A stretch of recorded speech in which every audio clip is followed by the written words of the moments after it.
make sure that venom's injected, and then he'll go back to have a snack when he's all done. Okay? So Gerald is pretty new to the ocean. Obviously there's snakes on land, but this is a sea snake. So the differences between a sea snake and a normal snake is not a normal snake, a land snake. So Gerald is actually shaped like an almond. So think like the keel of a boat. His belly is nice and pointed so that he has his nice and streamlined in the water, and he can move around really well. He also has a really big paddle-shaped like tail to help him propel through the water. Okay, so he's nice and cruisy. Like I said, he has tail actually really cool. So his tail has light receptors on it that can help him see his surroundings and have a better idea of where he is. But because his eyesight isn't really moving around, don't be surprised if they come up and give you a little snuggle. That's their way of finding out more about you. But there has never been a reported bite of a sea snake on a human in the wild. Okay, so he's more just curious, wants to know what you are, check you out. I've had it happen on a couple of dives. My instructor has just around, just have a look, nothing to the water. He doesn't have a way to get out of the sea. Does anybody know where he might get fresh water from? Well, you can't really see him there very well. Rain, yes.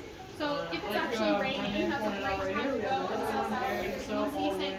So please swimming around out there. It takes a while for if you ever step on one of these guys, the best way to he doesn't have any gills or anything right now, they don't need much water. It'll help him. I mean, sorry. They're a little young. So yeah. From the water through their tail. So it's something called subcutaneous fluid. Sea turtles do the same thing. And that's what not so hard to take a sip of it when he's in the seagrass. Because otherwise, isn't he just opening his mouth and drinking the salt water? Yeah, so he can fresh water, so he'll know the difference. And also there are very different densities. So fresh water is a lot of salt water. Yeah, that's how fast they He's in fresh water. So I don't know if he's in salt water. Yes, he's in salt water, and then he'll get fresh water occasionally. I believe it would do. But yeah, the big thing is And you said he paralyzes his prey. What is it? So he'll envenomate it to make it easier, and then because it is very, very powerful. Like, I mean, a little fish compared to one human, it can take out 6. Pretty That's actually we are really Ganyan pala namin yan. Natsura niya, no? We're gonna head over to this one side, guys. Ito yung butete, oh.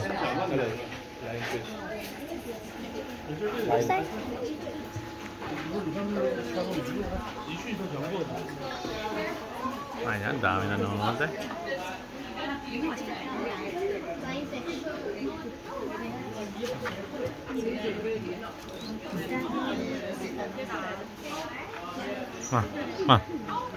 Ayan.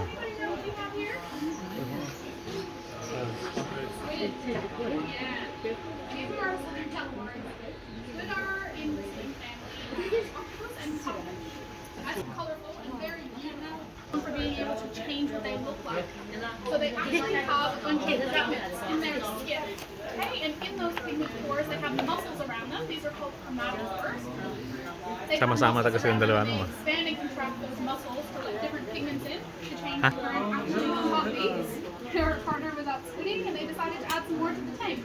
So the reason we have them here today is to talk to you guys about sustainable fishing. Okay, so squid are really sustainable to eat. When they reproduce, they release about 500,000 juveniles. Okay, so they're constantly reproducing. They don't live very long. They're constantly reproducing. There's not too much issue with depleting the stock. And when you're usually getting them one at a time, so you don't really have to worry about that. Like prawns and stuff. When you're trawling for prawns, you'll often get things like turtles and stresses out the animals as well. So squid is a really sustainable seafood to eat.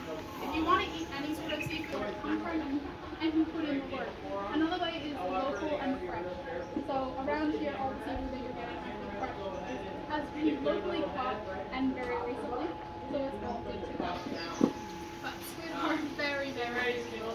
Does anybody else see another little guy hanging out here?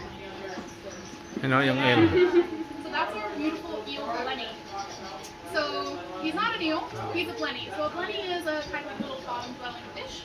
They like to hang out in the sand, and this guy doesn't really have any way to protect himself. So in order to do so, he's made himself look like an eel. So he's an eel blenny. Yeah, he's being cheeky. A really fun fact about eel blennies is when they want to reproduce, the male nicer this garden, the more opportunity he has to find a nice little lady friend. Boys, take note. We love the shells. Yeah, he's very cute. He's just looking at the head. Yeah, they love these little tubes. They like to find protection that way, just like eels would. But yeah, any questions about these guys?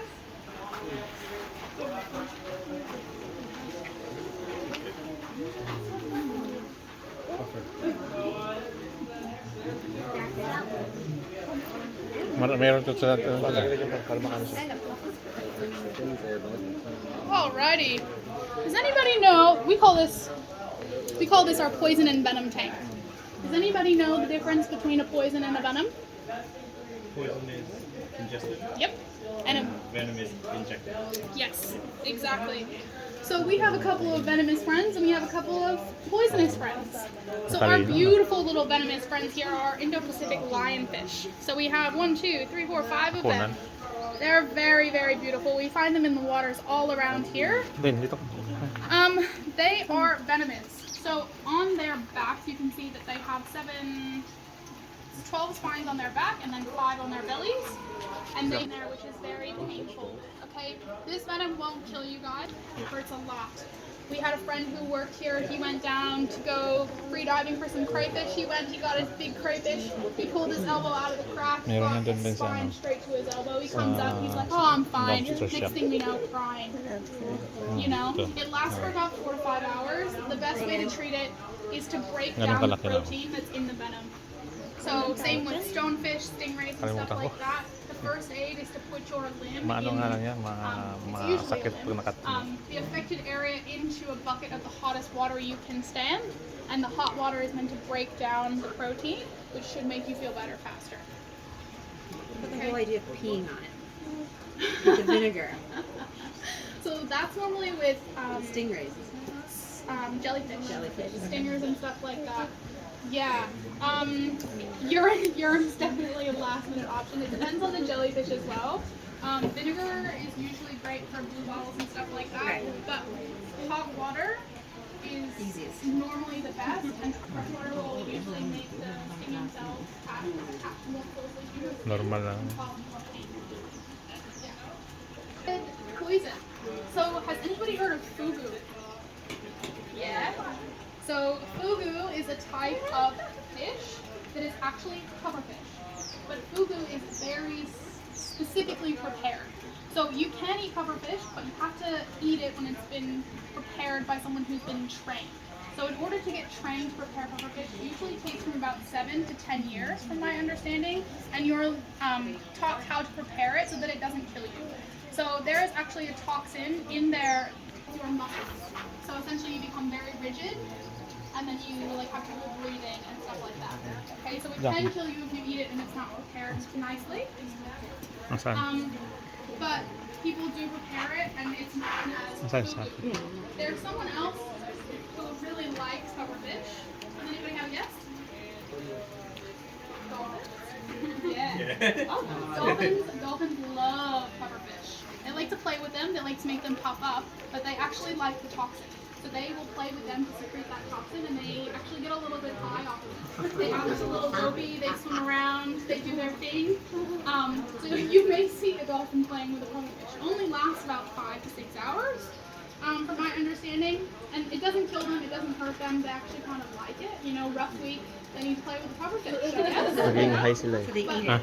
Yung Not mga necessarily penguin. eat it, but they'll Penguin like tuloy. squeeze it and play with it so that it releases the toxin Nilalaro to nila. defend itself. Kasi Ito. Not very nice, but the pufferfish seem to be okay afterwards. He wants me to feed him, but he had a lot today. So this is actually a stars and stripes puffer. These guys are very, very sweet. But yeah, the dolphins don't seem to be hurt by it. They just wake up the next morning probably feeling a little bit embarrassed for anything that they did the night before. Yeah. Our other little venomous friend that we have here, poisonous, is our boxfish. So this is a little yellow boxfish, and he will secrete a similar toxin to the pufferfish out of his skin to protect himself. So he has those nice bright colors, the little yellow and blue spots, to make sure that that's his way of letting people know, other fish, that he's not so yummy. Cool. Anybody have any questions? Awesome. We're gonna head over to this tank here, which is all wrapped. Nice. Alrighty. So does everybody? These are all the same family of fish. Does anybody know? I just said it. They've been known to jump out of here. So yeah, these are wrasse. Do you guys know how to tell if they're a wrasse? Their mouth? No. So actually they're pectoral fins. So their pectoral fins are the ones like this. And wrasse are the only ones known to flap around like a little bird. Okay, so if you see a fish going flap, flap, flap, flap, flap like a little bird, it's most likely a wrasse. And as you can see, there are whole different sizes, colorations, shapes. And that's the best way to tell. My favorite though is these guys. So these are our little cleaner wrasse. Have you guys seen the movie Shark Tale? Yeah, so you know when they pull up into their little car wash and they're washing? That movie was actually based off of cleaner wrasse. So cleaner wrasse do a really great thing for lots of other fish in the sea. Not necessarily always the really big ones, but they work together to clean them. So the little cleaner fish will swim into their mouths and around their gills and eat the little parasites that are living in the fish. So it's actually a really great symbiotic relationship between those cleaner wrasse and we have lots of other stuff. A lot of this stuff we see out on the reef all the time. These are our little stripies. Very creative name, hey? Then we have moon wrasse, and here's my favorite little guy. Where did he go? Oh, he's hiding.